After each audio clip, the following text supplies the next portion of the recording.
கர்த்தருடைய பரிசுத்த நாமத்துக்கு ஸ்தோத்திரம். இயேசு கிறிஸ்துவின் நல்ல நாமத்தினாலே ஆத்தும தரிசன ஊழியத்தின் சார்பிலே நான் அன்போடு உங்களை வாழ்த்துகிறேன். அன்பான சகோதர சகோதரிகளே, நம்முடைய வாழ்க்கையிலே அநேக நேரங்களிலே நம்முடைய வாழ்க்கையில் பலவிதமான நெருக்கங்களையும் பாடுகளையும் நம்ம சந்திக்கிறது உண்டு. அப்படிப்பட்ட கால சூழ்நிலை வரும் பொழுது நம்முடைய உள்ளத்தின் ஆழத்திலே ஒரு எண்ணம் ஏற்படும், இதிலிருந்து தப்புவது எப்படி, இதிலிருந்து நாம் விடுவிக்கப்படுவது எப்படி, நம்மை காப்பாற்றுவது யார்? வேதத்தில் ஒரு சம்பவத்தை நீங்கள் பார்த்தீங்கன்னா, அதிலிருந்து நம்முடைய வாழ்க்கையில் அப்படிப்பட்ட ஒரு நெருக்கடியான ஒரு இக்கட்டான சூழ்நிலை வரும் பொழுது நாம் தப்புவதற்கு ஒரு வழி உண்டு என்பதை நம்ம அறியலாம். 1 சாமுவேலின் புஸ்தகத்தில் 17ஆம் அதிகாரம் 37ஆம் வசனத்தில் தாவீது இப்படி சொல்ல, பின்னும் தாவீது என்னை சிங்கத்தின் கைக்கும் கரடியின் கைக்கும் தப்புவித்த கர்த்தர் இந்த பெலிஸ்தனுடைய கைக்கும் தப்புவிப்பார் என்றான். அப்பொழுது சவுல் தாவீதை பார்த்து, போ, கர்த்தர் உன்னுடனே கூட இருப்பாராக என்றான். இந்த 1 சாமுவேல் 17ஆம் அதிகாரம் நமக்கு தெரியும். இஸ்ரவேல் மக்கள் எல்லாரும் பெலிஸ்திய வீரனாகிய கோலியாத்தை கண்டு ஓடி ஒளித்து கொண்டிருந்தார்கள்.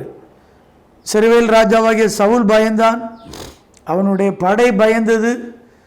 எல்லாருக்கும் ஒரு அந்த பெலிஸ்தனுடைய உருவம் இத்தனை அடி உயரமாக இருக்கிறான், அவனுடைய சத்தம் இப்படி இருக்கிறது, அவன் கையில் வைத்திருக்கிற அந்த ஆயுதங்கள், யுத்த தளவாடங்கள் எல்லாரையும் பயமுறுத்துகிறதாக காணப்பட்டது. அன்பானவர்களே, அநேக நேரங்கள் நம்முடைய வாழ்க்கையிலும் வரக்கூடிய சில பாடுகள், சில போராட்டங்கள், சில பாவ கிரியைகள், சாப கிரியைகள் நம்மை பயமுறுத்துகிறதாக காணப்படலாம். அப்போல்லாம் நம்ம இந்த சம்பவத்தை பார்க்கணும். தாவீதுக்கு வந்த இந்த பயங்கரமான போராட்டம், இஸ்ரவேலை காப்பாற்ற வேண்டும், இஸ்ரவேலுக்கு ஒரு ரட்சிப்பை ஏற்படுத்த வேண்டும், சகோதரருடைய நலனை விசாரிக்க வந்தவன். அந்த யுத்தத்தில் வந்த பொழுது அவன் கண்ட காட்சி, இஸ்ரவேல் மக்களுக்கு ஏதாவது செய்ய வேண்டும். நம்ம வந்ததுக்கு ஒரு முகாந்தரம் தேவன் வைத்திருக்கிறார். ஒரு நோக்கம் இல்லாமல் அவர்கள் கொண்டு வந்திருக்க மாட்டார். அப்படின்னா அந்த நோக்கம் நிறைவேற வேண்டும். அந்த நோக்கம் என்ன? கோலியாத் என்ற அந்த பெலிஸ்திய வீரனை வீழ்த்த வேண்டும். அதுதான் முக்கியமானது. அதுக்கு அவருடைய ஆயுதம் என்ன? விசுவாச அறிக்கை. தன்னுடைய வாழ்க்கையில் கர்த்தர் தன்னை எப்படி நடத்திட்டு வந்திருக்கிறாரு, முந்தின காலத்தை, பூர்வ காலத்தை கவனித்து பார்க்கிறார். முந்தின காலத்தில் ஒரு விசை சிங்கம் வந்தது, கரடி வந்தது, அதுக்கெல்லாம் கர்த்தர் தன்னை தப்புவித்தார். தேவன் அதன் வாயிலிருந்து தன்னுடைய ஆட்டுக்குட்டிகளை காப்பாற்றுவதற்கு தாவீதை கர்த்தர் பயன்படுத்தினார். பின்னால் போய் அடித்து அது தூக்கிட்டு பிடிச்சிட்டு போன ஆட்டுக்குட்டிகளை விடுதலை ஆக்கினார்.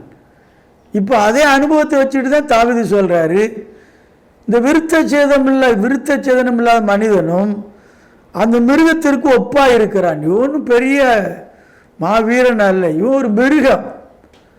ஆனால் இவனை வீழ்த்துவது ரொம்ப எளிது. காரணம் என்ன? என் கூட கர்த்தர் இருக்கிறார். அல்லேலூயா, கர்த்தர் இருக்கிறார். அதனால தான் அவன் சொன்னான், நீ ஈட்டியோடும் கேடயத்தோடும் வருகிறாய், நீ ஈட்டியோடும் கேடயத்தோடும் வருகிறாய், நானோ நீ நின்றிருக்கிற சேனைகளின் கர்த்தருடைய நாமத்தினாலே வருகிறேன் அப்படின்னு சொன்னார். நீ வர்றதுக்கும் நான் அவருக்கு வித்தியாசம் இருக்கு. நீ ஈட்டியையும் கேடயத்தை நம்பி வார, உலகத்தை நம்பி வார, உன் சுயத்தை நம்பி வார, உன் சொந்தத்தை நம்பி வார. நான் அப்படி வரலை, நான் ஜீவனுள்ள தேவனை நம்பி வருகிறேன். பிரியமானவர்கள், இன்றைக்கி நம்முடைய நம்பிக்கை யார் மேலே இருக்குது? நம்ம நம்புகிறோமா? நம்ம சுயத்தை நம்புகிறோமா? சொந்தத்தை நம்புகிறோமா? அல்லது நமக்கு நெருக்கமான நண்பரை நம்புகிறோமா? எல்லாம் மாயையானது, எல்லாம் மறந்து போகக்கூடியது, எல்லாம் மறைந்து போகக்கூடியது. ஆனால் மறையாததும் மாறாததும் நம்மோடு இருக்கிறதுமான ஒரு பெரிய ஒரு காவல், ஒரு பெரிய அன்பு, ஒரு பெரிய ஐக்கியம் யார் என்றால், நம்மை தேடி வந்த கர்த்தராகிய இயேசு கிறிஸ்துவை நம்மோடு கூட இருக்கிறார். இதைத்தான் பவுல் இப்படி சொல்கிறார் பாருங்களேன். நீங்கள் 2 தீமோத்தேயுவின் புஸ்தகம் 4 அதிகாரத்தில் 17 வசனத்தில் சொல்ல, கர்த்தரோ எனக்கு துணையாக நின்று என்னாலே பிரசங்கம் நிறைவேறுகிறதற்காகவும் பிரஜாதியார் எல்லாரும் கேட்கிறதற்காகவும் என்னை பலப்படுத்தினார்.